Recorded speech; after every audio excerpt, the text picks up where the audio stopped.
Bienvenue, on va commencer à l'heure pétante. Bienvenue à ce débat du Cercle Colbert.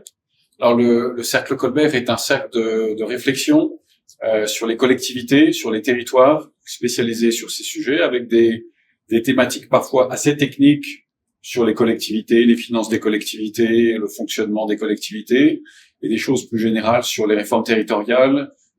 Et régulièrement, au moment des élections, en amont et en aval, on organise des soirées d'analyse des sondages, d'analyse des résultats, dans des formats qui peuvent être divers et variés. Alors ce soir, nous accueillons Gaspard Ganzer, que mon ami et camarade ancien de Sciences Po Strasbourg va présenter. La soirée est co-organisée par le Cercle Colbert et par l'Association des anciens de Sciences Po Strasbourg, dont nous sommes. Et il se trouve que Gaspard et Emmanuel sont des anciens de la mairie de Paris. Voilà, J'y suis encore. Moi, je suis ancien. Oui, toi, tu es. On est anciens camarades de la mairie de Paris. Voilà, de la mairie de Paris. Donc, Emmanuel présentera. Je fais une petite introduction générale. Emmanuel présentera Gaspard. Gaspard fera une introduction ou une ouverture, un propos introductif environ une dizaine de minutes sur le sujet. Soraya Gebari, qui anime avec nous, qui est au conseil d'administration du Cercle Colbert, qui est à la fois cadre de collectivité et élu dans la région parisienne, qui commencera la discussion et les questions. Nous continuerons, et comme nous sommes un membre relatif petit comité, n'hésitez pas, alors a priori plutôt après, mais si vous avez dans les règles toujours du Cercle de Colbert de courtoisie et de respect, vous pouvez poser toutes les questions, il n'y a pas la parole est libre. Donc si vous avez envie de poser des questions au cours de la première discussion, il n'y a pas de problème, mais sinon on réservera une partie importante après cette première partie pour la discussion. Voilà, je vous souhaite une bonne soirée. Le débat est filmé par l'excellent Léo et alors il n'est pas retransmis en direct. D'habitude, on retransmet en direct pour que les habitués du Cercle Colbert qui se trouvent dans toute la France puissent suivre en visio. Ce soir, pour des raisons techniques, il n'est pas retransmis en direct, mais c'est enregistré et vous pourrez transmettre à vos amis ou connaissances qui pourraient être intéressés et qui n'ont pas pu venir ce soir. Ce sera visible très rapidement dans les jours qui viennent. C'est ça, Léo, sur la chaîne YouTube du Cercle Colbert. Voilà. Emmanuel, tu as la parole. Merci beaucoup, Henri. J'ai le droit de rester assis. Tu fais comme tu veux. Voilà, je vais donc rester assis. Donc, je suis Emmanuel Spiré, je suis vice-président parisien, entre guillemets, des alumni et des anciens de Sciences Po Strasbourg. Et comme l'a dit Henri, je travaille depuis 17 ans maintenant à la ville de Paris. C'est à cette occasion que j'ai eu l'occasion de croiser Gaspard Ganzer. Alors justement, quelques éléments biographiques. J'ai mon anti-sèche, parce qu'il a un long et prestigieux parcours. Donc Gaspard, vous êtes né en 1979 à Paris. Vous êtes haut fonctionnaire, homme politique et chef d'entreprise. Au niveau universitaire, vous sortez diplômé de l'IEP de Paris en 2001, puis en 2004 de l'ENA, l'actuel INSP, Institut national du service public, promotion Léopold Sédar Senghor, la même qu'un certain Emmanuel Macron. Vous intégrez alors le corps des administrateurs civils et êtes affecté dans un premier temps à la Direction générale du travail avant d'être détaché en 2007 auprès du CNC, le Centre national du cinéma et de l'image animée. En 2008, vous êtes nommé directeur de cabinet de Christophe Girard, alors adjoint au maire de Paris en charge de la culture. Puis de 2010 à 2012, vous êtes conseiller en communication à la ville de Paris toujours, puis de mai 2012 à janvier 2013, porte-parole du maire de Paris de l'époque, Bertrand Delanoë. De janvier 2013 à avril 2014, vous êtes conseiller en communication et presse du ministre des Affaires étrangères, Laurent Fabius, donc au Quai d'Orsay. avant d'être nommé le 23 avril 2014 conseiller chargé des relations avec la presse, chef du pôle communication à la présidence de la République. Je ferme les guillemets, c'est une appellation entre guillemets, et vous prenez vos fonctions le jour suivant, donc le 24 avril 2014, au cabinet du président de la République, François Hollande, en remplacement de Aquilino Morel. Je précise à cette occasion que vous avez eu l'occasion de décrire ces années passionnantes et particulièrement mouvementées dans les coulisses du quinquennat de François Hollande dans un ouvrage paru aux éditions Fayard en 2017 qui s'appelle La politique et transport de combat. Vous créez une agence de conseil en communication et de relations publiques en juillet 2017, mais vous quittez ces fonctions 2 ans plus tard pour vous consacrer aux élections municipales à Paris, avec votre mouvement parisienne que vous aviez lancé en octobre précédent. Et ensuite, vous rouvrirez votre agence de communication début 2021 après la parenthèse des élections municipales parisiennes. Je précise aussi qu'en parallèle de vos activités professionnelles et politiques, vous intervenez régulièrement lors de séminaires et de cours auprès d'étudiants de Sciences Po Paris, de l'École des nouveaux métiers de la communication, de Sciences Po Lille ou encore de HEC Paris. Vous êtes par ailleurs un observateur fin et attentif de la vie politique française et vous faites partager régulièrement les Françaises et les Français vos analyses en tant que chroniqueur ou débatteur régulier à la télévision comme à la radio. Je citerai notamment RTL, France Culture, C8 ou encore Europe 1. Vous êtes aussi l'auteur de « Êtes-vous encore de gauche ?» dans les coulisses de la chute du PS, édité par Flammarion en 2022. Où vous décryptez, dans un récit très personnel, les causes et les conséquences de la déroute de ce qu'on appelle la gauche du gouvernement en France, dont vous aviez accompagné de l'intérieur la montée en puissance dans les années 2000. C'est pour l'ensemble de ces raisons que vous nous êtes apparu comme l'orateur le plus pertinent, idéal, adapté pour nous parler ce soir des enjeux nationaux des élections européennes du 9 juin prochain. Voilà, je vous laisse la parole pour une quinzaine de minutes à votre guise, et ensuite on ouvrira le débat avec la salle et avec les autres animateurs. Merci. Merci beaucoup Emmanuel, et merci à tous pour cette invitation et cette discussion. Je vais essayer de pas parler trop longtemps parce que ça serait à la fois prétentieux et un peu froid pour un jeudi soir, même pluvieux. Alors c'est toujours bien de savoir d'où on parle, comme on dit en sociologie et en psychanalyse. Et merci Emmanuel de m'avoir présenté. Je rajouterai 2 ou 3 remarques pour peut-être prendre du recul. Tout par du camarade. Tout par du camarade, exactement. La première, c'est que je suis pas forcément le mieux placé pour vous compter ce qui va se passer pour les élections, contrairement à ce que tu as dit Emmanuel. Tout d'abord parce que je suis sorti de la vie politique. Alors peut-être qu'au contraire, ça me donne de la liberté d'analyse et de proposition, mais en tout cas, ce n'est plus mon monde directement aujourd'hui en tant qu'acteur. Ça l'a été pendant très longtemps, et maintenant je le vis en tant qu'observateur et enseignant, et ça me passionne. J'en parlerai certainement avec plus de liberté, mais aussi toute belle subjectivité.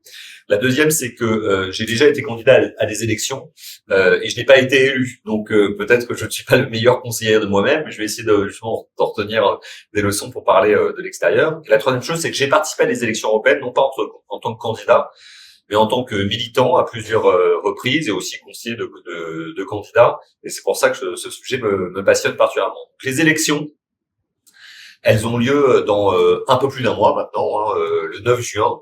Et c'est étrange parce qu'à la fois les partis politiques commencent à s'y intéresser de plus en plus, d'une part. D'autre part, les médias en traitent quasiment tous les jours. Il y a des débats qui se multiplient. Et pourtant, l'intérêt des Français est encore loin d'être important. À peu près un Français sur 2 aujourd'hui s'intéresse à ces élections.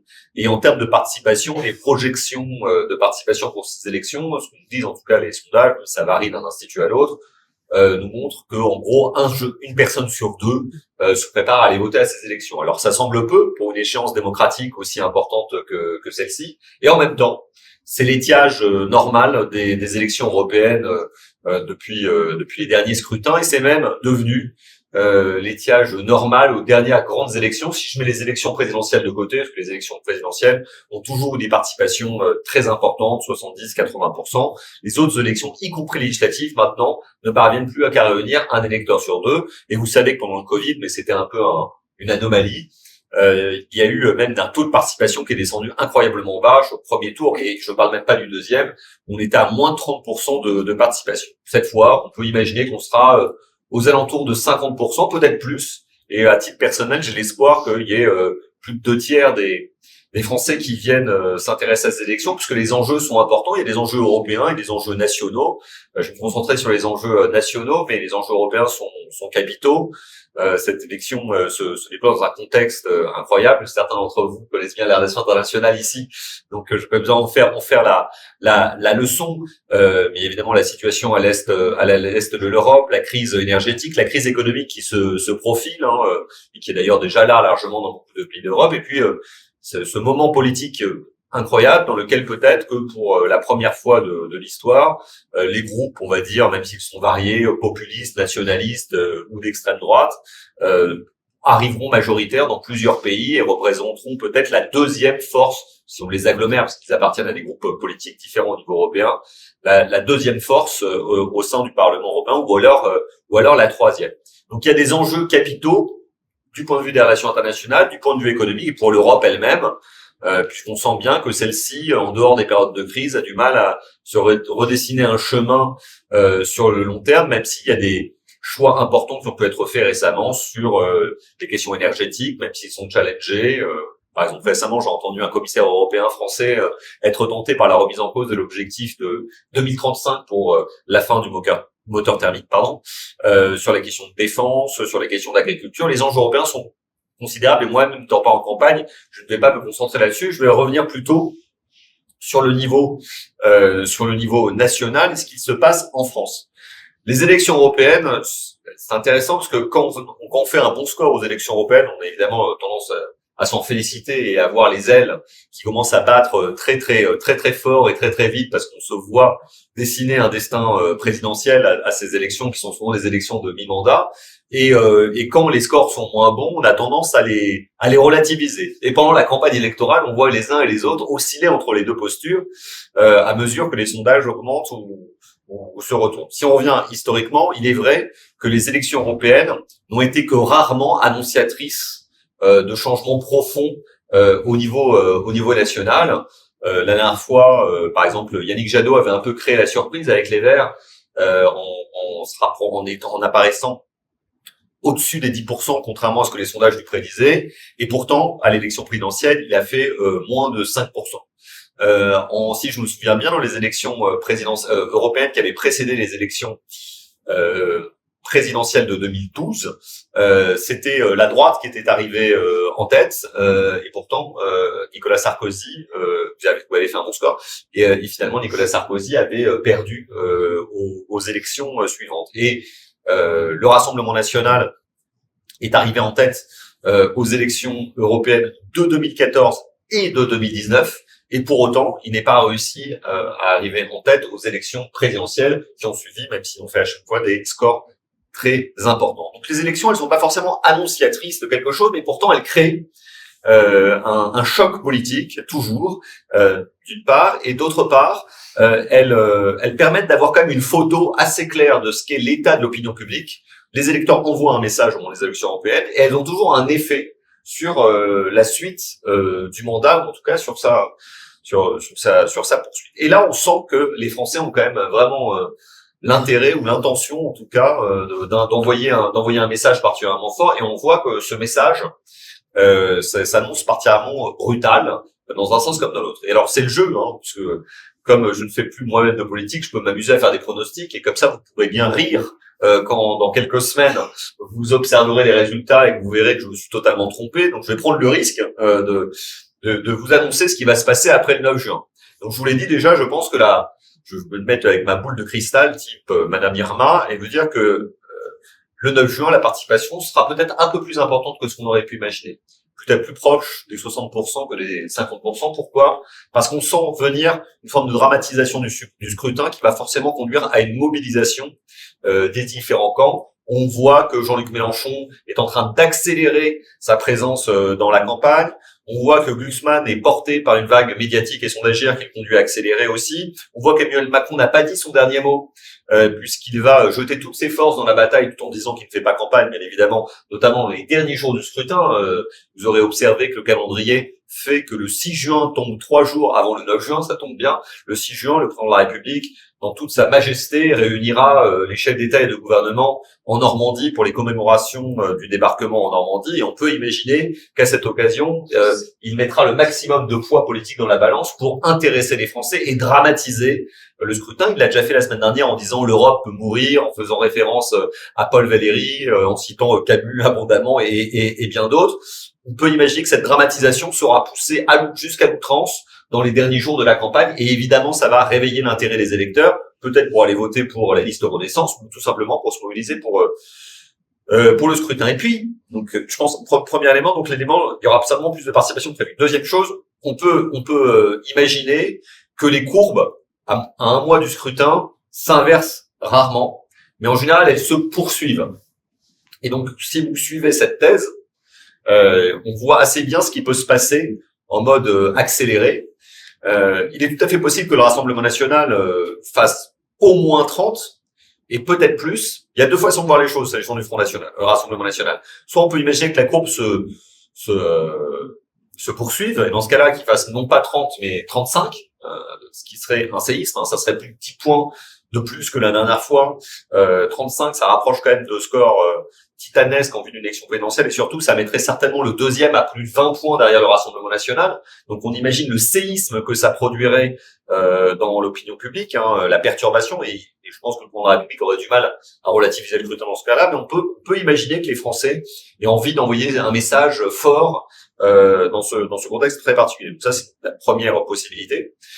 L'autre possibilité, c'est que comme ça arrive souvent avec le Rassemblement national, les sondages se tassent un tout petit peu dans la dernière ligne droite, sous l'effet de la mobilisation électorale. Mais je parierais plutôt pour la première option. La deuxième, c'est celle c'est le pari peut-être le plus osé, même si on commence à voir dans la presse un peu, dans les sondages, c'est qu'il est fort possible, alors que le Parti socialiste n'a pas énormément travaillé depuis 2017, les plus méchants pourraient même dire depuis 2012, mais moi je ne le dirais pas parce que je travaillais avec François Hollande en 2014 et 2017, que il n'y a pas vraiment de leadership au sein de ce parti. Et bien pourtant, par la magie de la vie politique, il est possible que le Parti socialiste et Place publique renaissent totalement de leur cendre à l'occasion de ces élections européennes.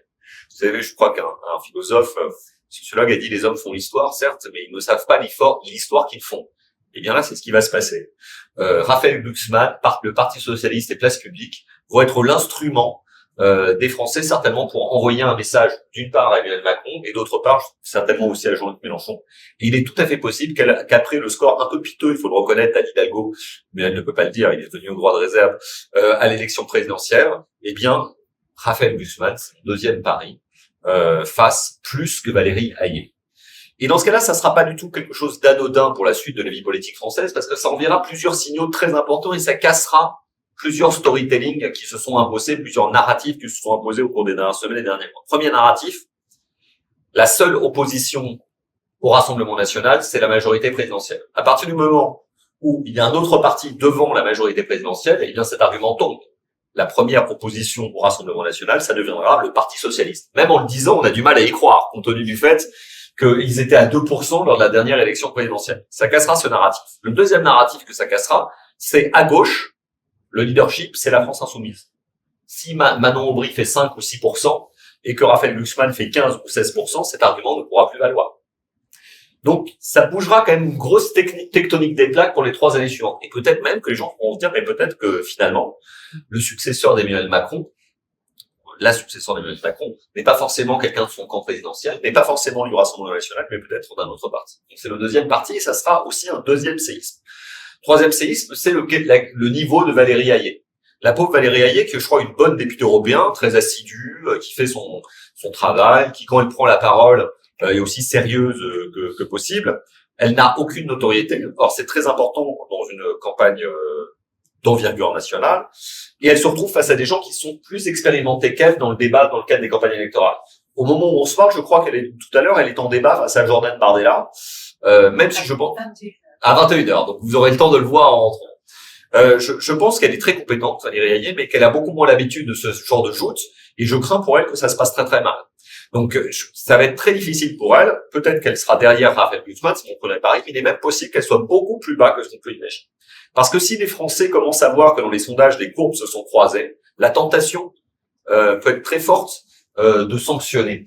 J'ai travaillé pour un homme politique très expérimenté qui m'avait dit une fois, vous savez, dans une élection, l'électeur ne vient jamais sauver celui qui est en train de perdre. C'est exactement le contraire. Quand quelqu'un est en train de perdre, quand il est à 10, il le met à 5. Quand il est à 5, il le met à 2. Et quand il est à 15, il peut vouloir le mettre à 10. C'est tout à fait possible. On l'a vu à la dernière élection présidentielle. Valérie Pécresse a été à un moment donné au-dessus de 10, elle termine en dessous de 5. On l'a vu avec Anne Hidalgo qui aurait très bien pu prétendre, compte tenu de ce que représente la gauche dans ce pays, prétendre avoir 10, elle fait 2 au terminal. 2. Pourquoi? Parce que le vote utile, plus la volonté d'aider ceux qui sont en train de monter et de sanctionner ceux qui sont en train de baisser, peut conduire dans une logique presque spéculative électorale, surtout pour une élection comme les élections européennes, où en fait, contrairement à ce qu'est la réalité, les électeurs peuvent tenter de se dire « Oh, finalement, c'est pas si grave. Il n'y a pas d'enjeu directement pour la gouvernance de notre pays. » Moi, je crois que les élections européennes sont des élections fondamentales, compte tenu de ce qui se passe en Russie, de ce qui se passe sur le plan énergétique, ce qui se passe sur le plan économique, sur le plan écologique. Il y a des enjeux considérables dans une politique institutionnelle et économique au niveau européen. Mais les Français ne le perçoivent pas de cette manière. Et on le voit dans les sondages, d'ailleurs. Plus la campagne dure, plus les Français disent qu'ils vont voter au niveau européen pour des raisons nationales. C'est-à-dire qu'ils vont voter aux élections européennes avec la volonté d'envoyer un message au président de la République et à l'ensemble du pays sur leurs préférences électorales. Et donc, si cette logique continue à prévaloir malgré les efforts du président de la République pour européaniser le scrutin, ce qui jouerait peut-être en faveur de son bilan et de son action, plus il est sûr que la spéculation va... Après, je pourrais continuer les pronostics pour les plus petits candidats, mais on peut imaginer que dans un mouchoir de poche, entre 5 et 10%, il y aura la France Insoumise, Manon Aubry, les Verts, Madame Toussaint, probablement Marion, lapsus intéressant, Marion Maréchal, et quant à Bellamy, le pauvre, ça peut se terminer assez mal pour lui. J'en terminerai par là parce que c'est un séisme. Si Bellamy fait moins de 5, ça veut dire qu'il n'aura pas d'élus. Et donc pour la première fois de l'histoire, sous votre contrôle à tous, le parti majoritaire au Parlement européen, le PPE, n'aura pas d'élus français. Je ne veux pas vous inciter à voter pour Bellamy pour autant. Moi, je ne voterai pas pour lui. Je pense que vous l'avez deviné. Mais ça serait évidemment incroyable que le parti majoritaire au Parlement européen, le PPE, n'ait aucun élu français. Et c'est peut-être ce qui va se passer. Voilà, il y aurait bien d'autres choses à dire, peut-être aussi sur la jeunesse, qui est certainement l'enjeu du scrutin, en tout cas de sa bascule, puisque si elle se mobilise, ça aura évidemment un effet. C'est pas forcément l'intérêt du président de la République qu'elle se mobilise, disons-le, parce que le président de la République a une stratégie électorale dans laquelle il vise essentiellement les seniors, les plus de 65 ans, qui votent plutôt pour lui. Plus les jeunes votent, plus Renaissance baisse, de fait, et ça joue plutôt en faveur des autres partis, et l'extrême droite, l'extrême gauche, les Verts et les socialistes. Ceux qui ont intérêt à ce que la participation soit faite chez les jeunes, c'est ceux qui ont fond de plein chez eux, donc c'est principalement 1, le Renaissance, 2, Reconquête, et 3, LR. Voilà, je m'arrête là parce que j'ai déjà parlé trop longtemps, j'ai dépassé mes 10 minutes initiales, mais je crois que vous aviez des questions, vous en aviez préparé. Je vais prendre le relais et je vais faire le lien notamment avec le sujet de la jeunesse. La tranche d'âge des 18-34 ans est celle qui coûte le plus le scrutin et de loin. 76% d'entre eux ne sont pas aux urnes.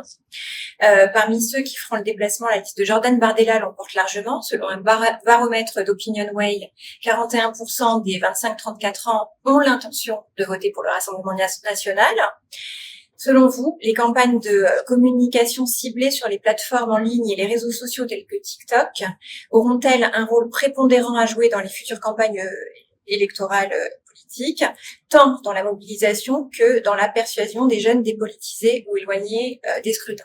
À l'évidence, oui, et je pense que c'est déjà le cas. Jordan Bardella, je crois qu'il a 1 million de followers, suiveurs sur TikTok, c'est considérable.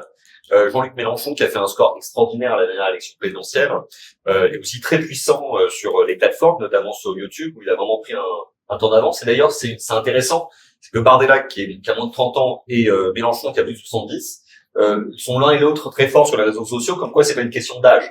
On peut être jeune, vieux sur les réseaux sociaux et pourtant être très efficace. Non, je crois que la politique se joue là, elle se joue encore beaucoup à la télé. La télévision, c'est quand même le principal vecteur de communication encore aujourd'hui, parce que il n'y a que la télévision qui peut vous permettre, dans un 20 heures, de réunir plusieurs millions de personnes au même moment. C'est une certitude. Mais aujourd'hui, les déterminants du vote se font aussi, en s'agissant des vecteurs et pas du fond, beaucoup sur les réseaux sociaux. Et le Rassemblement national l'a très très bien compris. L'extrême gauche aussi l'a très bien compris. Jean-Luc Mélenchon l'a aussi très bien compris. Glucksmann l'a bien compris aussi parce que depuis longtemps, il a réussi à se construire une personnalité numérique particulièrement efficace sur des causes très particulières comme les Ouïghours qui ont intéressé la jeunesse. C'est pour ça qu'il prend partie des jeunes votent pour lui aussi. Merci beaucoup déjà pour ce propos introductif qui est à la fois courageux et qui semble pertinent. Comme quoi, on verra quand j'aurai eu tort sur tout. On a eu quelques remarques en disant pourquoi Gaspard Cancer sur les élections européennes. Et en fait, ce que je me suis dit en vous entendant, c'est que dans une période où la politique relève de plus en plus, où la communication est de plus importante dans la politique, avoir un expert de la communication pour faire des analyses politiques et peut-être des manières de pronostic politique, c'est sûrement très cohérent. On peut s'en réjouir, on peut le déplorer d'ailleurs. Tout à fait. On peut s'en réjouir en disant que finalement la communication c'est la base de la démocratie parce que c'est ce qui permet aux gens d'échanger les informations. On peut le déplorer si ça devient simplement de la com, comme on dit vulgairement, et qu'il n'y a que des paillettes, que de l'esbrouf et qu'il n'y a plus de fond. Et le court terme et l'instantané devient plus important que les convictions et que les projets de long terme. Alors moi, ma question aussi, vous avez parlé des présidentielles, mais vous avez parlé de Cercle Colbert. Un des centres d'intérêt du centre local Colbert, c'est les collectivités locales. Entre maintenant et 2027, il y a les municipales de 2026. Comment est-ce que vous vous inscrivez? Pardon? Et les régionales. Et les régionales, oui. Qui sont peut-être reportés après le scrutin présidentiel, c'est possible. C'est pas décidé, mais on verra. Peut-être. Comment est-ce que vous vous inscrivez, comment vous analysez l'impact que pourraient avoir les européennes sur les municipales? Évidemment, ça va être fondamental parce que si le Rassemblement national fait ses scores impressionnants de 30-35 et arrive en tête dans la plupart des départements de France, comme c'est imaginable, et peut-être même dans la plupart des villes de France, peut-être les plus grandes, ça va donner des envies, des idées à des candidats. Aujourd'hui, le Rassemblement national dirige une seule très grande ville qui est Perpignan, mais peut-être que ça leur donnera l'idée de construire des listes puissantes pour cette première idée. Deuxième chose, je le disais tout à l'heure, ça va poser évidemment des questions fondamentales à la gauche, puisque selon le score respectif de Glucksmann et de Mélenchon, ça validera ou invalidera la stratégie dite de la NUPES. Est-ce que la gauche présentera des candidats et des listes unies dès le premier tour dans les villes, ou est-ce qu'au contraire, elle décidera de porter des listes séparées? Plus le score de Glucksmann est important, plus la NUPES aura de chances d'être misée aux oubliettes, plus il y a un équilibre des forces, plus il y aura une tentation de se présenter unie dès le premier tour. Après, au deuxième tour, ça sera encore autre chose, mais évidemment, ça crée un rapport de force à gauche pour la composition, les stratégies de premier tour et peut-être même pour ce qui se passera au deuxième tour. Et puis enfin, pour Renaissance, l'enjeu est faible parce que de toute façon, ils n'ont aucune ville, ils n'en avaient aucune avant. Je pense que comme le score risque d'être pas terrible et qu'on se décidera vers la fin, je pense que ça conduira à une stratégie d'émancipation des autres, du MoDem, d'Horizon, etc. Donc je pense ça changera pas grand-chose. Et enfin pour les LR, l'enjeu est important parce que si Bellamy fait moins de 5%, ça va évidemment les conduire à se poser la question de leur stratégie électorale au niveau municipal et notamment qu'est-ce qu'ils feront par rapport à Renaissance. On peut tout à fait imaginer que peut-être que s'ils arrivent vers une catastrophe électorale, ils se diront le tout pour le tout, on fait la jonction qu'ils ont toujours refusé de faire jusqu'à présent avec Renaissance. Mais en tout cas, ça aura un effet sur les stratégies électorales, c'est certain. Voilà les questions. Qui portait plus particulièrement sur le contexte sécuritaire, de défense qu'on connaît en Europe depuis maintenant un peu plus de 2 ans. Vous l'avez dit, les élections européennes sont traditionnellement des élections intermédiaires. Elles ont tendance donc à se transformer en vote sanction contre les gouvernements en place. C'est d'ailleurs le cas en France cette année, mais ce sera le cas aussi probablement en Allemagne contre Olaf Scholz et aussi en Italie. Madame Meloni a décidé de s'investir puissamment dans ces élections européennes. Et qui pourrait peut-être rejoindre le PPE. Oui. Ah bon? Ah, que c'est possible, d'accord, je ne savais pas. D'accord. Donc, le fait est que, comme vous l'avez rappelé, les électeurs ont plutôt tendance pour les élections européennes à voter en fonction de critères nationaux plutôt que internationaux ou en l'occurrence strictement européens. Ceci dit, le président de la République et sa majorité n'ont eu de cesse d'essayer de dramatiser l'enjeu électoral autour du clivage lié à la Russie, pour être tout à fait concret, depuis plusieurs semaines. En l'occurrence, est-ce que vous pensez que les partis ayant une image pro-russe, pour caricaturer à l'extrême gauche, donc les filles et le Parti communiste d'une part, et d'autre part à l'extrême droite, le Rassemblement national et Reconquête, pourraient pâtir finalement de cette image aux élections européennes, ou bien est-ce que ça va vraiment être quelque chose de marginal? Alors, c'est difficile de le savoir, mais si je devais parier, je dirais que je pense que cette question va être totalement indifférente dans le vote des gens. Je pense qu'on n'est plus du tout dans la même situation qu'en 2022. En 2022, l'élection présidentielle s'est totalement faite autour de la Russie et de l'Ukraine. Le président de la République a été particulièrement habile, adroit, maître tacticien, une forme de campagne d'évitement, un peu en surplomb, lequel il a joué à fond le rôle du protecteur de tous les Français, et ça lui a permis de faire un meilleur score en 2022 qu'en 2017, sans pour autant faire campagne. Donc peut-être qu'il en paye les conséquences aujourd'hui, mais en tout cas ça a très très très bien marché. Et en finale contre Marine Le Pen, même si celle-ci fait finalement un très bon score, un bon score en tout cas, c'est sur ce sujet qu'il a le plus mis en difficulté. Je pense qu'à l'époque c'est une situation particulière parce que le conflit était juste de commencer et les Français avaient peur du risque nucléaire, de l'apocalypse nucléaire, peur des conséquences de ce conflit. Et paradoxalement, plus de 2 ans plus tard, alors on a ressenti les conséquences de ce conflit, notamment sur le plan énergétique, on sent que les Français se disent, je ne sais pas s'ils ont raison ou ils ont tort, qu'en fait ce conflit ne les concerne plus directement.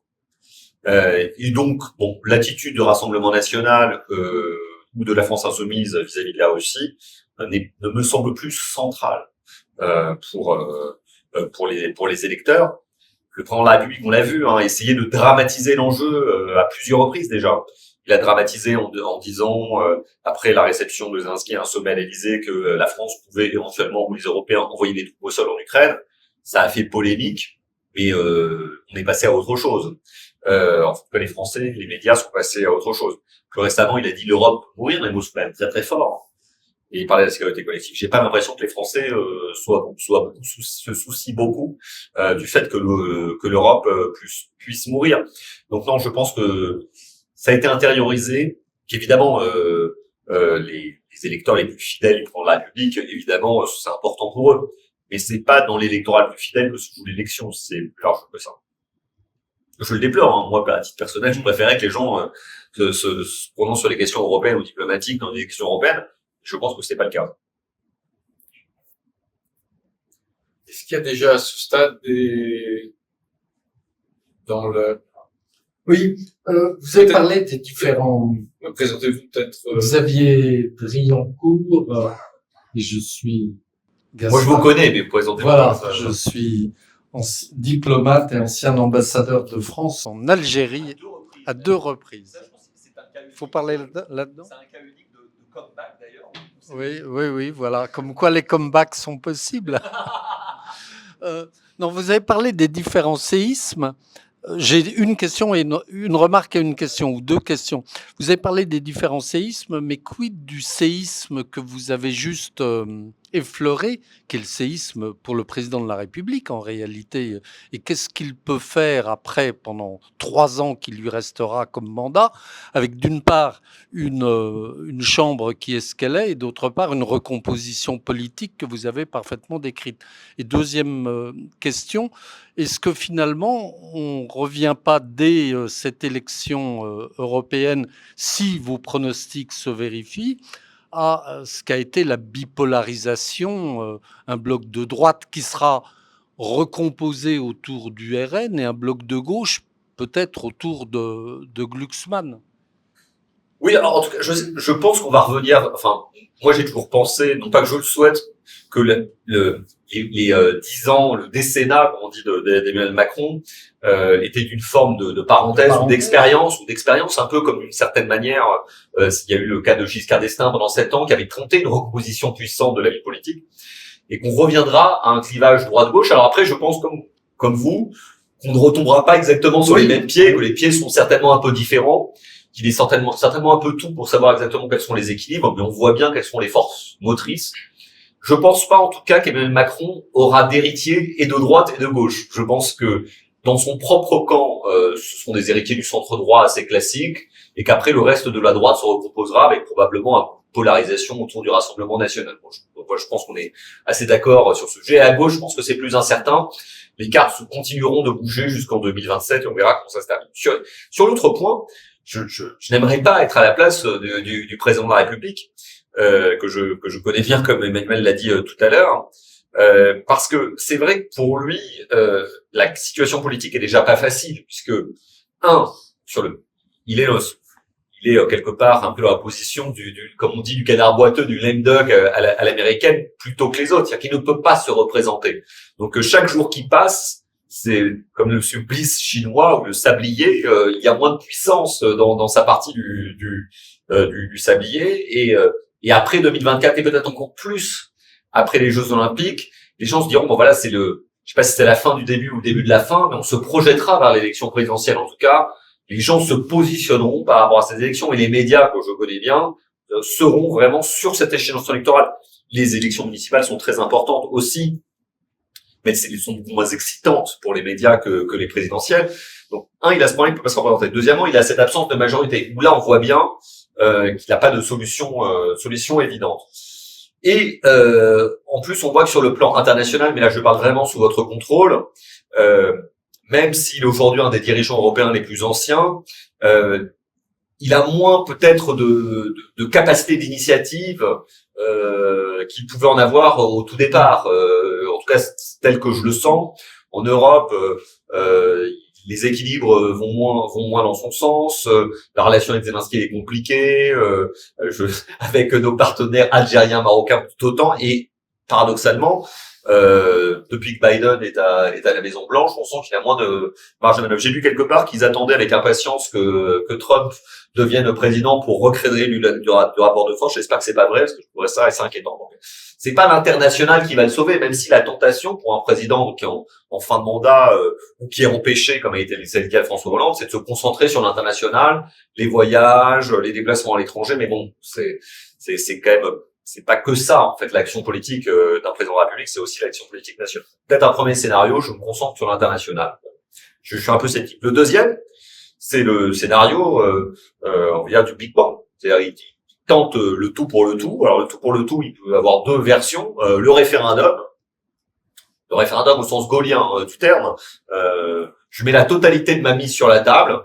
Vous êtes d'accord, je reste. Vous n'êtes pas d'accord, je pars. Ça serait chevaleresque. Je suis pas sûr qu'il soit joueur à ce point. Mais bon, ça serait une manière intéressante justement de sortir d'une certaine manière par la grande porte, tout en évitant d'avoir à vivre les derniers mois à l'Élysée avec les vautours qui tournent autour. Ou alors c'est la dissolution. Mais dans un cas comme dans l'autre, je n'y crois pas. Le référendum, parce que ça me semble être un saut dans le vide, qui me semble peu lui ressembler. Et quant à la dissolution, je pense que pour le président de la République, ça serait vraiment un cauchemar d'avoir Jordan Bardella ou Marine Le Pen de l'autre côté de la scène. L'Élysée serait une sorte de fort à l'amour. Je pense que ce serait vraiment extrêmement pénible. Et la situation du recours dans ces conditions-là, en plus, ça rajouterait un séisme au séisme. C'est-à-dire que l'Europe entière regarderait la France avec le Rassemblement national à Matignon. Je dirais ce que ça donne. Je sais pas ce que ça donnerait. En tout cas, pour le président de la République, je pense que ce serait pas agréable à vivre. Donc moi, je pense qu'il serait maintenir un troisième scénario. C'est que je pense qu'il va, dans un premier temps, au mois de juin, faire à Gabriel Attal le même coup qu'il a fait à Elisabeth Borne, c'est de lui dire il y a une nouvelle donne politique qui se donne à la suite des élections, je vous donne, il va nous refaire le coup des 100 jours, je suis prêt à vous le parier ça, les 100 jours, et après les Jeux Olympiques, on fera le point, est-ce que vous avez été capable, monsieur le Premier ministre, de créer une nouvelle majorité? Et comme ça, on enjambe les Jeux Olympiques, on profite des Jeux Olympiques et on refait le coup des 100 jours. Je pense que Gabriel Attal n'aura pas plus de moyens politiques qu'Elisabeth Borne pour le faire, donc il n'y arrivera pas. Et là, au mois d'octobre, le président de la République aura deux solutions. Soit il attend de voir si les Républicains s'en fichent de faire une motion de censure à l'occasion du vote du budget, ou alors, parce que je pense, si je fais un petit pari, je pense que le président de la République sera quand même tenté, cette fois, comme une dernière station avant la dissolution qui arrivera peut-être plus tard, de proposer un deal à la droite, en tout cas à une partie d'entre elles, mais un vrai deal cette fois, c'est-à-dire de proposer Matignon. Et dans ce cas-là, je pense que on pourrait le proposer à Larcher ou à une personnalité de ce type-là. En tout cas, c'est ce que je sentirais. Je dis pas que c'est ce que je ferais si j'étais à sa place. Mais en tout cas, je pense qu'il pourra tenter cette carte-là, d'aller chercher une personnalité de droite pour lui donner Matignon. Parce que pour l'instant, pourquoi il n'y a pas eu de deal avec la droite? Parce que il n'a pas fait la transgression. C'est du débauchage. Ouais, voilà. Donc, il faudrait proposer une coalition. Une coalition. Il faudrait dire, écoutez, voilà, c'est une coalition. On vous donne Matignon. Ciotti à Beauvau et Larcher à Matignon, et donc là dans ce cas-là il se passerait peut-être quelque chose. Peut-être que les Républicains, surtout s'ils font 4%, se diraient bon, ok, on n'est pas prêt de retoucher un portefeuille ministériel, donc c'est peut-être le moment d'y aller, quoi. Peut-être ce qui se passerait. Mais bon, là je fais un peu trop Nostradamus, mais bon, vous m'avez incité à le faire, donc je l'ai fait avec plaisir.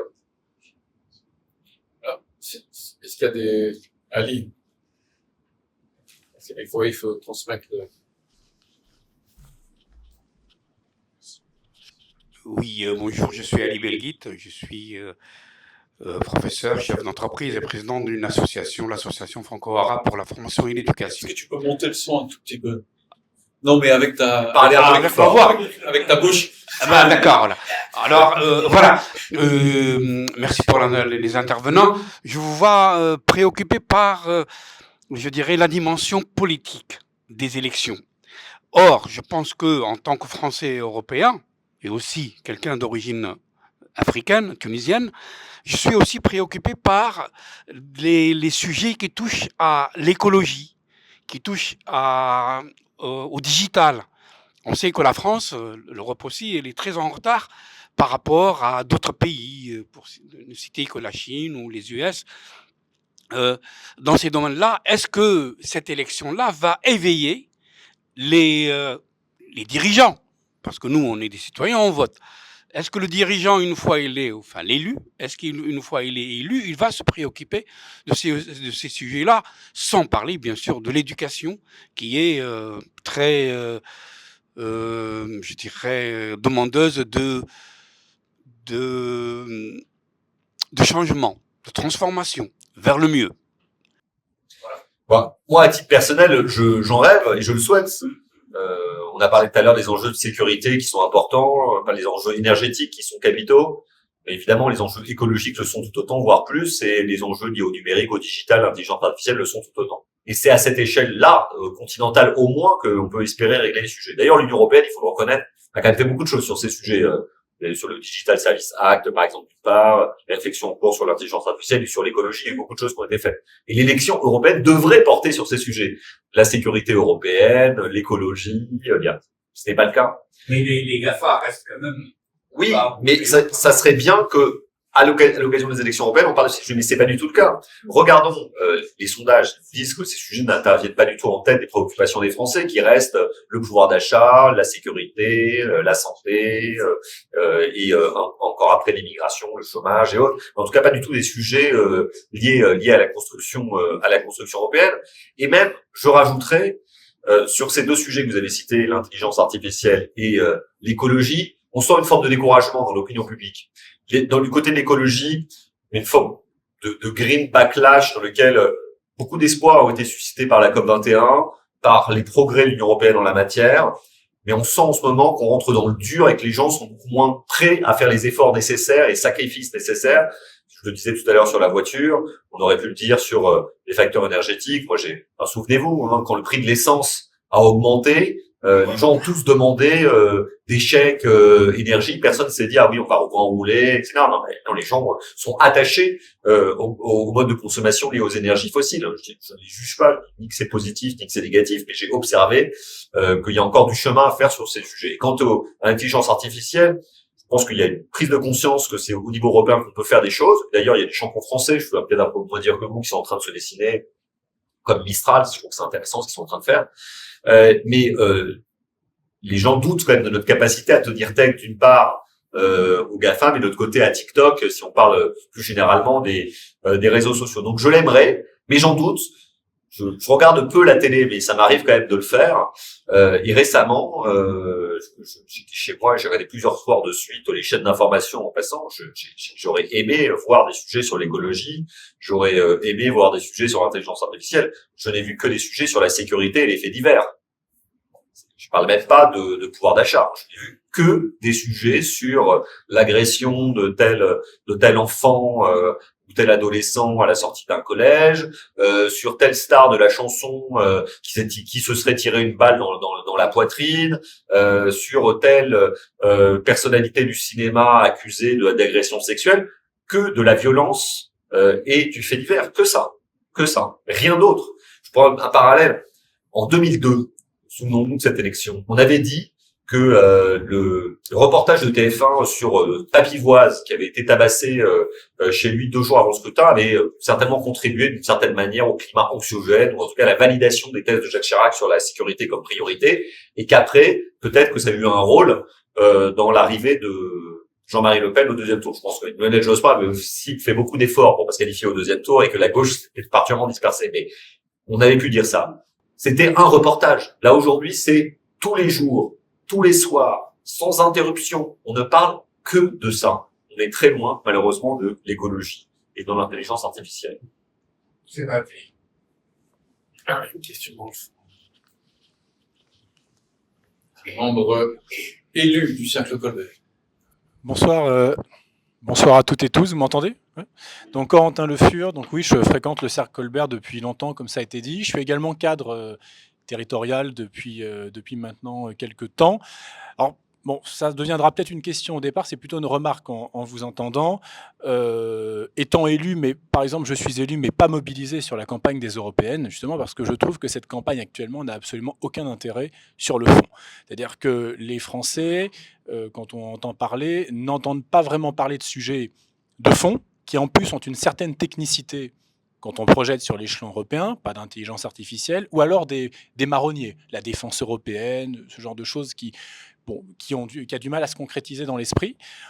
Les Français jugent sur 2 choses, la cohérence des candidats entre leur discours national et leur discours européen, et effectivement le débat sur l'Ukraine, qui occulte tout. C'est-à-dire qu'on a d'un côté des Français qui sont marqués par une certaine relativisation du conflit en Ukraine, c'est-à-dire c'est un conflit régional, point. On n'en a pas fait autant à l'époque de la guerre de Tchétchénie ou autre, c'est ce qu'on peut entendre. Ou de l'autre côté, des Français qui considèrent ce conflit comme d'une portée existentielle pour l'Europe elle-même. Et quand on prend ces 2 éléments, eh bien au final, les intentions de vote sont assez claires. C'est-à-dire que les partis qui expriment une certaine indifférence ou une relativisation aux 2 extrêmes du spectre, mais pas que, eh bien, sont assez fort dopés. Après, les Français votent en fonction de leur sensibilité naturelle droite-gauche. Et puis, les candidats qui sont en parfaite cohérence sont aussi valorisés. Je prends 2 exemples.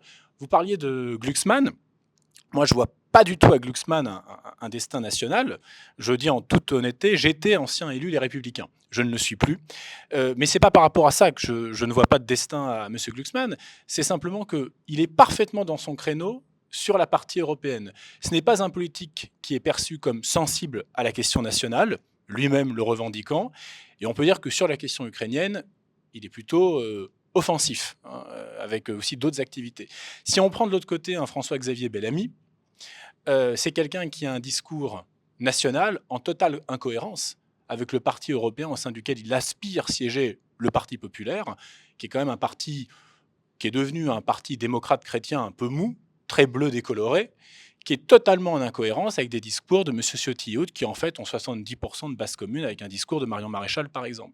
Donc je pense qu'aujourd'hui ce qu'on voit c'est simplement dans les urnes seront défaits les personnes qui en fait depuis très longtemps ont un discours en incohérence entre Bruxelles, Strasbourg et le quartier latin. J'espère par contre que dans la perspective des prochaines élections présidentielles, le débat se recentrera aussi sur des prérogatives nationales, parce que vous parliez de la pauvre Valérie Hayer, qui effectivement, avec un président de la République qui, le lundi, redit qu'il souhaite envoyer des troupes en Ukraine, renfonce le clou.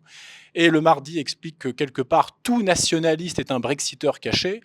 on pourrait se penser qu'on souhaiterait éliminer Madame Ayer définitivement de la classe politique, parce que tout est fait pour plomber cette pauvre candidate. Donc j'espère vraiment qu'en 2027, on se recentrera sur des élections nationales. Sinon, à mon avis, beaucoup n'auront que leurs yeux pour pleurer le soir du deuxième tour. Ça, on verra, il y a encore trop pour le dire, à mon avis. Non, mais je trouve que votre grille de lecture est intéressante. Et elle mériterait d'être examinée dans le détail, mais je pense qu'elle a le mérite d'exister. Je rebondis juste sur Glucksmann.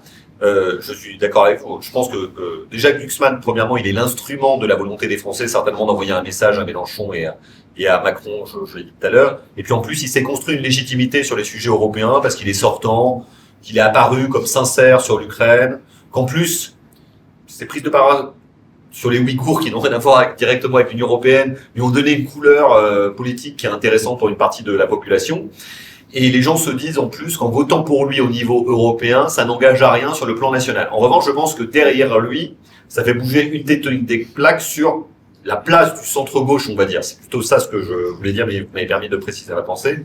Et quant à Valérie Hayé, encore une fois, je ne vais pas l'accabler, parce que je pense que c'est un député européen qui a fait vraiment son travail aussi bien qu'elle le pouvait dans le cadre de son groupe politique et qui est sincère dans ses convictions, et qui, la pauvre, se retrouve face à une montagne très difficile à gravir, déficit de notoriété, elle se retrouve en quelque sorte porte-parole d'une campagne européenne menée par le président de la République, mais à distance.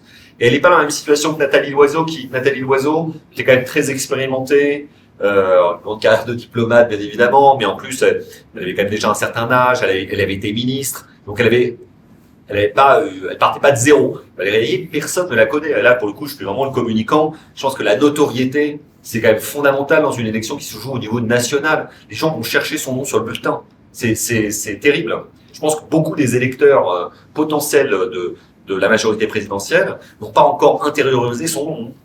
C'est compliqué. Dans le sondage de la Fondation Jean Jaurès sur les élections européennes, et particulièrement sur les jeunes, ce qui ressort, c'est que le nom qui a 90%, le seul nom connu des 18-24 ans, comme tête de liste, est Jordan Bardella. Ah bah, il est très présent médiatiquement. Hein. Il est très présent médiatiquement depuis 5 ans. Il est président de parti. Donc, et puis il a 1 million de followers sur TikTok, comme je l'ai dit tout à l'heure. Donc, les gens le connaissent.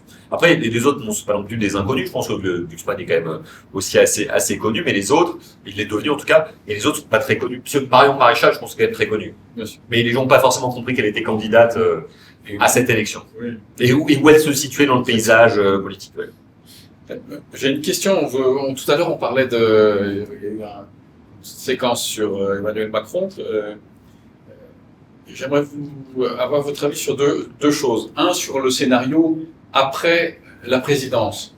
Donc en 2027. Oui. Après 2027. Si on essaie de trouver une cohérence dans la politique étrangère, ce qui est, à mon humble avis, je parle à titre personnel, très difficile dans la politique étrangère du président de la République. Il a eu une séquence très purement gaulienne, la séquence Brégançon, discours aux ambassadeurs, discours au Conseil de l'Europe, qui était très cohérent, très gaulien, pur, et dans la pratique, il a fait exactement le contraire. En revanche, sur les questions européennes, au sens de l'Union européenne, il y a un certain suivi. Alors, est-ce que ça s'explique par le fait, et que ça pourrait expliquer son allant sur les questions qui va encore plus loin que les Américains vis-à-vis de l'Ukraine, pour contenter ou séduire une partie de pays d'Europe centrale, notamment de la Pologne, avec le projet de prendre des responsabilités à très haut niveau, peut-être la suite d'Ursula von der Leyen au niveau européen. Est-ce que c'est quelque chose qu'on a entendu, Et puis maintenant, pour faire, je reviens sur la question des municipales. On dit que dans le rapport Woerth, qui est secret, mais que certains connaissent, il y a une partie sur Paris-Lyon-Marseille.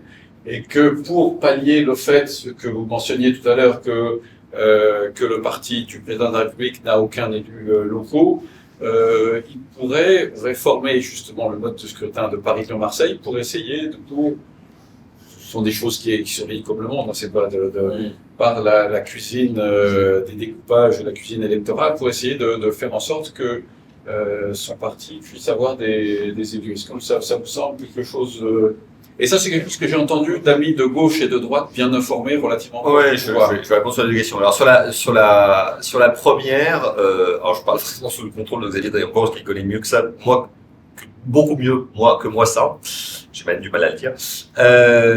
Non, c'est vrai que la politique du président de la République n'a pas toujours été facile à suivre. À sa décharge, quand il est arrivé à la présidence de la République, il n'y connaissait rien du tout. Il n'avait jamais eu. Alors, il avait fait un stage en ambassade au Nigeria quand il était stagiaire de l'ENA. Bon, c'était le premier niveau d'expérience. Mais après, il avait eu une carrière intégralement tournée vers les questions économiques et financières, dans le privé comme dans le public. Il avait une connaissance des négociations européennes parce qu'il avait joué de quelque sorte un rôle de Sherpa, négociation dans les conseils européens aux côtés du président de la République, mais il n'était pas le seul.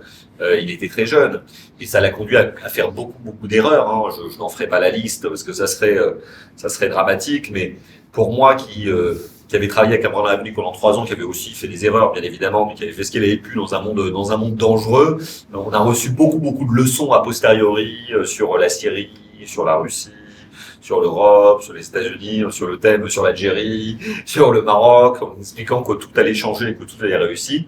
Bon, je trouve qu'en matière internationale, le bilan n'est pas exceptionnel pour l'instant pour le président de la République, même s'il y a une chose qu'on ne peut pas lui envoyer, c'est une forme de conviction européenne qui est à mon avis sincère, mais qui elle-même est parfois un peu abîmée par le fait que les Européens, je crois, ont l'impression que c'est l'Européen, c'est l'Europe à la mode président de la République, c'est-à-dire l'Europe à la française plutôt que la France européenne.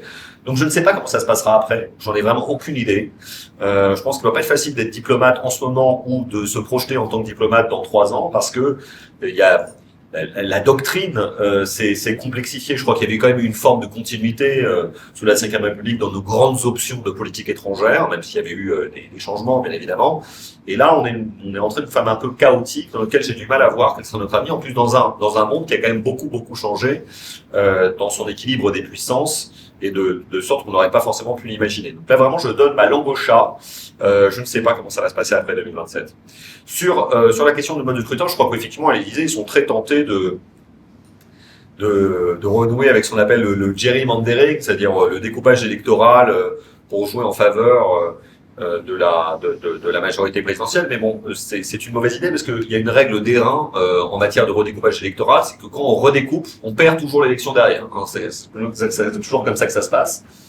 C'est en tout cas en France, c'est souvent comme ça que ça se passe. Donc j'espère pour eux qu'ils n'ont pas l'idée de gagner des élections grâce au redécoupage électoral, parce que ça les conduirait certainement à une défaite. Après sur le fond, je pense que les situations de Paris, de Lyon et de Marseille, contrairement à ce qu'on pense, sont différentes. Je pense qu'à Lyon, ils ont déjà changé beaucoup de choses, parce que vous savez, la collectivité a changé elle-même le statut, le rapprochement avec le département, etc. Donc, je pense qu'il ne faut pas y toucher, honnêtement. À Marseille, je ne connais pas assez bien la situation pour voir l'y aller. Quant à Paris, je pense que ce serait vraiment absurde de changer le mode de scrutin. Pourquoi ? Parce que celui-ci aujourd'hui permet une forme d'équilibre de représentation des différents arrondissements. Le jour où ça sera plus le cas, donc seront représentés simplement les arrondissements dans lesquels la participation électorale est la plus forte. Alors peut-être que ça jouera effectivement en faveur de la droite. En tout cas, si j'étais à la place de Rachida Dati, je serais très hostile à la modification du mode de scrutin. Parce que dans le mode de scrutin actuel, elle peut espérer faire le plein dans le 16e, peut-être faire basculer le 14e, peut-être faire basculer le 12e. Bon, bref, mais je pense pas que ça serait une bonne chose. Donc, voilà, je suis pas totalement convaincu. Et surtout, si un jour on doit changer le mode de scrutin à Paris, c'est parce qu'il faut changer le périmètre d'exercice du pouvoir à Paris. C'est que ça devient grotesque d'avoir une ville de Paris réduite à ses 20 arrondissements, alors que l'espace de vie et de développement économique est aujourd'hui à l'échelle de la métropole. Je prends un exemple. Le métro, je crois que tout le monde a fini par l'oublier, va doubler de taille au cours des 10 prochaines années, avec le Grand Paris Express, créé par la SGP. Il appelle la Société du Grand Paris, qui est la Société des Grands Projets. Ce projet est formidable, lancé par Sarkozy, poursuivi par Hollande, finalisé par Macron, certainement, peut-être son successeur ou sa successeur. Ça va doubler la taille du métro parisien. Il n'y a pas que le métro, évidemment, pour définir une ville, mais déjà les Jeux Olympiques se passent en Seine-Saint-Denis. Le métro va être 2 fois plus grand et contourner Paris. L'aire économique se situe à l'échelle de la métropole. La Défense, même si elle a perdu des locataires, c'est encore le plus grand centre d'affaires en Europe. Il n'est pas à Paris, il est dans le 92. Je pense que si on doit changer les choses à Paris un jour, c'est pour changer la gouvernance et la faire à l'échelle élire peut-être le président de la métropole du Grand Paris. Ça, je pense que ça serait une réforme disruptive et macronienne qui serait plus intéressante que faire des manips pour changer la répartition entre les arrondissements et le maire de Paris. Mais ce n'est que mon avis. Madame. J'attends le bâton de parole. Voilà. Moi, je suis vice-présidente de Forum Athéna. C'est un vieux think tank qui est dédié à la souveraineté numérique. Et je réagis à la question de monsieur sur le numérique. Et je me suis engagée en politique pour une petite période très courte, qui a été la présidentielle de Bayrou en 2007, parce que je voulais comprendre comment ça marche de l'intérieur. Donc j'ai fait partie de l'équipe programmatique, ce qui m'a permis de voir un peu comment ça marche. C'est un peu effarant. Bon. C'était une belle campagne, il a fait un très bon score d'ailleurs. Merci. En 2007. On était 7 et on était très contents. La suivante m'a demandé de rempiler, j'ai dit non, mais ça lui a pas réussi. J'aurais dû dire oui. Je suis pas sûre même. C'est pas ça la question. La question, c'est que quand j'étais petite, il me semblait qu'on avait des personnalités très fortes. Tout à l'heure, vous avez évoqué Larcher, je ne sais plus son prénom. Gérard Larcher. Je trouve que c'est quelqu'un de consistant. Moi, qu'en plus. Oui, c'est sûr. Au prendre le figure. Non. Mais, Macron a dû refaire son équipe gouvernementale. Bon, il a un peu raclé les fonds de tiroir, et même au fond des tiroirs, c'était un peu difficile et tout. Bon, voilà. Les réailler, c'est affreux ce qu'on lui fait, quoi. Enfin, vu de ma fenêtre, en tous les cas. Est-ce que c'est quoi ce phénomène? C'est les partis politiques ne jouent plus leur rôle, ça va revenir, ou bien alors, moi, je suis évidemment dans le numérique, on est très connecté aux USA, on voit que l'intelligence se développe dans les think tanks, et la France néglige ces think tanks. Il me semble que c'est une erreur, une grosse erreur. Je voulais avoir votre sentiment là-dessus. Et spécifiquement pour le numérique, c'est un exemple très intéressant. Cet après-midi, j'étais avec Isabelle Kocher, donc c'était une après-midi consacrée à l'énergie, on a le même problème.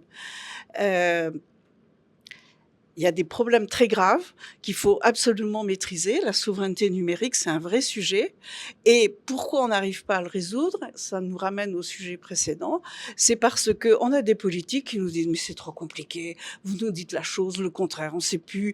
Et puis, si on fait ça, on va fâcher machin. Et si on fait ça, on va mâcher. » Ils ne maîtrisent rien. C'est une catastrophe.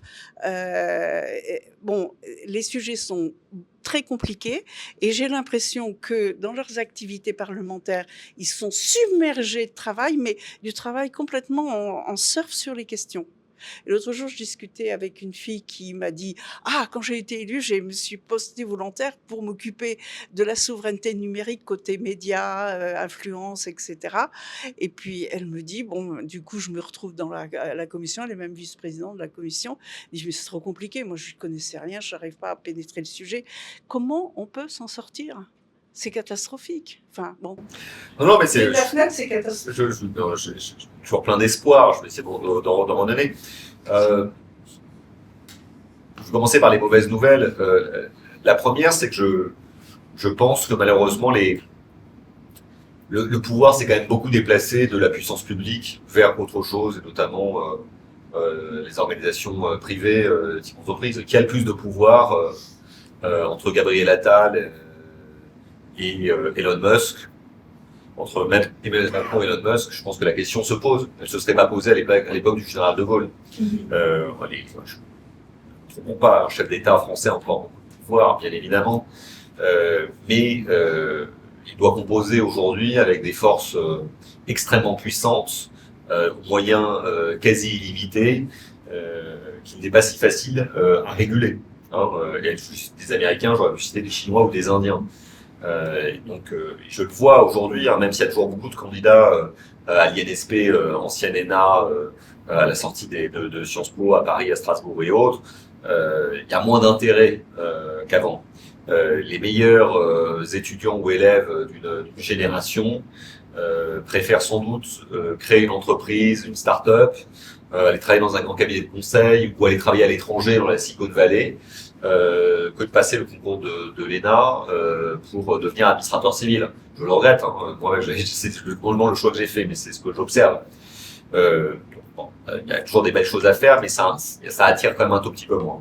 Deuxième chose, bon, c'est vrai que Emmanuel Macron a suscité beaucoup d'espoir de renouvellement en 2017, et que le fruit n'a pas totalement tenu la promesse de la fleur, comme on dit au Japon, et on a observé une forme de juniorisation de l'action politique. Aujourd'hui, le président de la République a 47 ans, 46 pardon, le Premier ministre a 34 ans. Aujourd'hui, si on n'est pas directeur de cabinet à 27 ans, on a raté sa vie. Vous voyez ce que je veux dire? Non mais c'est un peu ça le problème. C'est un peu ça le problème. Qui a envie aujourd'hui de se retrouver directeur d'administration centrale pour se faire chapitrer par un conseiller technique de 23 ans? Vous voyez ce que je veux dire? C'est pas hyper excitant. Donc une sorte de cercle vicieux qui commence au sommet et qui se poursuit ça. Et c'est vrai que alors ça fait vieux con de dire ça. Je n'ai que 44 ans, mais je pense que c'est quand même le niveau baisse hein, quand même global. Et il baisse aussi parce que les partis politiques font plus vraiment leur job de production idéologique et de recrutement des nouveaux talents. Et je pense que beaucoup d'espoirs sont permis parce que je pense que les choses peuvent se passer ailleurs. Peut-être que l'action politique peut aussi se faire de façon peut-être moins arriviste et intéressée qu'elle n'a pu faire par le passé. Peut-être une bonne chose aussi, que les gens ne fassent plus carrière en politique et qu'ils fassent d'autres choses avant et après. Peut-être aussi une bonne chose que les formes de militantisme se réinventent autour des collectifs, des think tanks, des associations et autres. Moi, je travaille avec beaucoup d'associations, des fondations, des gens qui mènent des projets dans le domaine démocratique, social, écologique, dans le domaine du numérique, qui réinventent des formes de coopération. Et c'est peut-être là. Alors là, on est un peu dans la phase d'expérimentation, les choses n'ont pas réussi à renaître, mais c'est peut-être de là que l'espoir peut venir. Les think tanks, vous l'avez raison, mais aussi toutes autres formes de collectifs. Mais en tout cas, je pense, contrairement à ce qu'on peut dire, que la jeunesse ne se désintéresse pas du tout de la politique. Elle se désintéresse peut-être des partis politiques, elle se défie peut-être du président de la République, mais elle est certainement beaucoup plus engagée aujourd'hui que ma propre génération. Elle se passionne pour l'écologie, elle se passionne pour les mutations économiques qui la concernent, pour la place de la France dans le monde, peut-être aussi pour les questions de genre et la lutte contre les discriminations, peu importe finalement. Mais les sujets de lutte et de combat sont très nombreux pour la jeunesse et on aurait tort de se dire que la jeunesse se dépolitise. Je crois même que c'est le contraire, sauf qu'ils le font d'une manière très différente. Je crois que monsieur a la question encore. Oui, rebonjour. Voilà, je voudrais quand même soulever un problème qui concerne l'un des points chauds de la planète aujourd'hui. Je veux parler de Gaza et du conflit israélo-palestinien. Est-ce que les élus européens et français ont une perspective pour avoir une solution pour ce conflit? Et si la solution des deux États est retenue, dans de quelle manière cette solution serait mise en place? C'est compliqué, hein. J'aimerais bien le savoir. Une polyvalence. Merci. Non, mais je vais répondre avec beaucoup d'humilité sur ce sujet parce que alors moi je n'ai travaillé que 2 ans au Quai d'Orsay et j'ai pu mesurer à l'époque la complexité du problème et donc je serais très très mal placé pour avoir une solution. Moi, je crois que la position de la France, en tout cas elle-même, n'a pas changé. Hein. Elle est réaffirmée par le président de la République.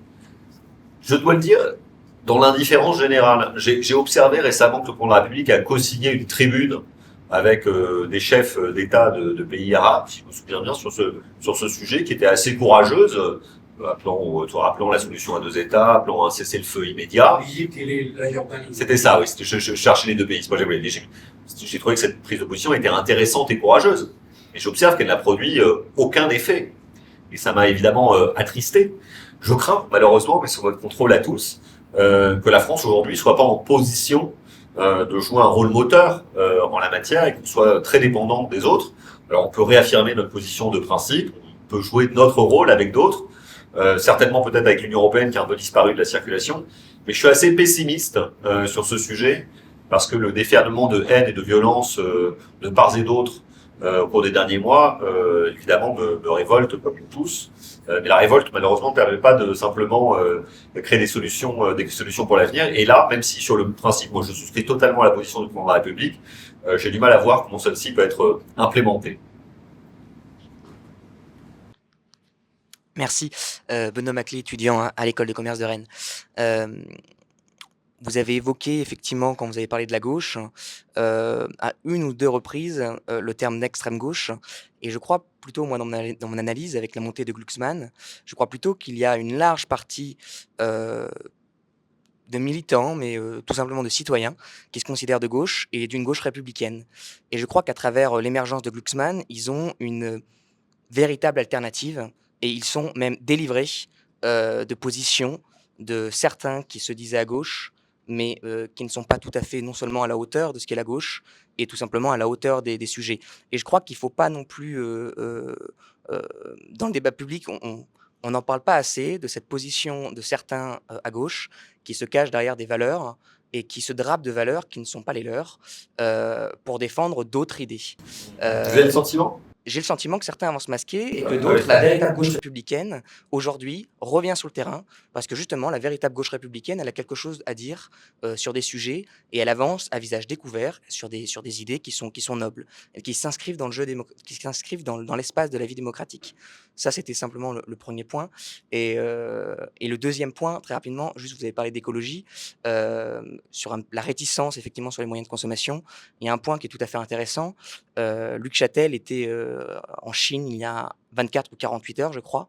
Et je crois que le parallèle est tout à fait intéressant entre un marché qui, effectivement, ne va cesser de grandir. C'est le cas de l'automobile, mais on va arriver à ça. Où d'un côté, on va voir des pays émergents et des puissances liées à de grands groupes qui vont monter en puissance et qui vont arriver chez nous. Et de l'autre, chez nous, des politiques beaucoup plus restrictives sur la consommation, certainement à juste titre. Mais je crois que la frustration, elle va surtout venir de là et d'un point qu'on a plutôt sous-estimé. On pensait que la frustration allait venir des pays émergents et des citoyens des pays émergents qui voulaient eux aussi avoir le droit à ces modes de consommation et à cette croissance. Mais je crois que la frustration va plutôt venir de chez nous et plutôt justement de ces personnes qui vont se dire, bah, en fait, nous, on n'a plus le droit de faire grand-chose. Et à côté, on voit déjà les critiques émerger à côté, en Inde, en Chine ou dans d'autres pays émergents, eux ne se restreignent en rien pour leur croissance. Voilà. Je vais rebondir sur vos deux points. Sur le premier, oui, je suis d'accord avec vous. Je pense que derrière le vote Glucksmann, il y a un message envoyé au président de la République, mais il y a aussi un message envoyé à la France insoumise, ou en tout cas un message positif vers une gauche qu'on peut appeler républicaine ou social-démocrate. Et je pense que on peut s'en réjouir, moi personnellement, mais plus généralement, forme de retour du clivage droite-gauche dont on parlait tout à l'heure. En revanche, là où je suis pas d'accord avec vous, c'est que j'ai pas du tout le sentiment que le débat public soit exempt de critique à l'égard de la France insoumise. Je pense que il passe pas une journée sans qu'à la télévision on considère grosso modo que la France insoumise est pire que le Rassemblement national. Je pense qu'on peut tout dire, mais on peut pas dire que Mélenchon soit épargné de critiques. Je crois qu'on peut quand même convenir. Je pense que dès qu'on allume la télévision, si vous me trouvez un seul média en France qui dit du bien de la France insoumise, je suis prêt à vous tirer mon chapeau. Et je crois que vraiment, aujourd'hui, le diable sorti de sa boîte du point de vue des médias, c'est vraiment Mélenchon. Il n'y a pas une personne pour dire du bien de lui dans le pays. Oui, alors, c'est une question à laquelle je pensais tout à l'heure. On a l'impression que la figure du mal absolu, le chiffon rouge politique des médias, aujourd'hui, c'est la France insoumise qui a remplacé dans cette figure-là le Front National. Clairement, mais d'ailleurs, quand vous demandez aux élus Renaissance, très franchement, vous préférez qui? Ils disent, avez-vous entendu cette phrase? Ah, au Rassemblement national, ils mettent des cravates, ils s'habillent bien, etc., ils sont polis, etc. C'est pas comme ces gens de la France insoumise. On entend ça. Donc, je suis d'accord avec vous, je me félicite du retour de la gauche républicaine. En revanche, je ne vais pas considérer que on dit pas de mal de la France insoumise, je crois qu'on dit beaucoup mal d'eux.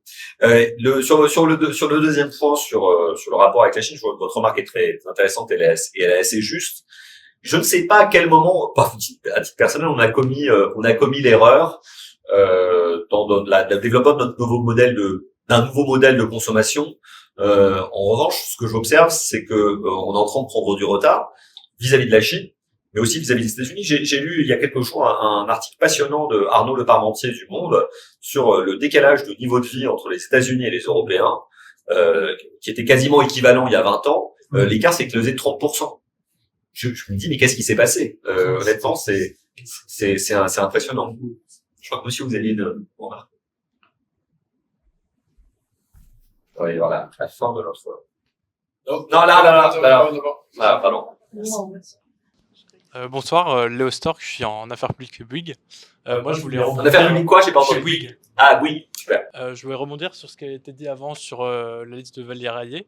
Est-ce que ça pourrait pas être une stratégie au fond pour Emmanuel Macron de maintenir une liste basse pour les européennes pour qu'il y ait plus cette sorte de fatigue qui s'installe entre une dualité entre le RN et LREM et que ça puisse donner un peu de souffle pour la suite, de pas remettre cette crispation entre une dualité LREM et RN. Alors si c'est ça, c'est très bien joué. Parce que pour l'instant, effectivement, on a l'impression que tout est fait pour que Valérie Rayet fasse le score le plus bas possible. J'en doute. Je pense que pour la République, ils sont partis. Surtout, ils sont très attachés au fait de faire un bon score, le moins mauvais score possible. Et ça sera quand même une très mauvaise nouvelle pour la République si Jordan Bardella fait 30 ou 35% et que Valérie Rayet fait entre 10 et 15. Vous imaginez 25 points d'écart, 20 points d'écart. C'est dramatique. Je pense que le choc sera beaucoup plus important qu'on peut l'imaginer au soir du 9 juin. Les gens ne sont pas du tout habitués à ça. Je crois que ça sera vraiment une très mauvaise nouvelle. Moi, j'ai vécu en 2014 le score du Rassemblement national qui est 25% aux élections européennes. On savait qu'ils allaient faire 25%, c'est ce que nous disaient les sondages. Le jour où ils ont fait les 25%, je peux vous dire que ça a été un séisme quand même. Là, on a beau savoir qu'ils vont faire peut-être entre 30 et 35, le jour où ils vont vraiment les faire, je peux vous dire que ça sera un coup de tonnerre, vraiment un coup de tonnerre. Et je vous propose qu'on termine cette discussion sur ces dernières paroles, à moins que vous ayez peut-être un... Non, je dis, il faut la conclusion. à vous remercier déjà, parce que par la qualité des échanges, c'est toujours agréable et intéressant de débattre. Merci d'avoir eu la gentillesse de m'inviter. J'ai appris de vos questions et j'espère que vous avez appris de mes réponses. Merci beaucoup à vous. Merci. Merci.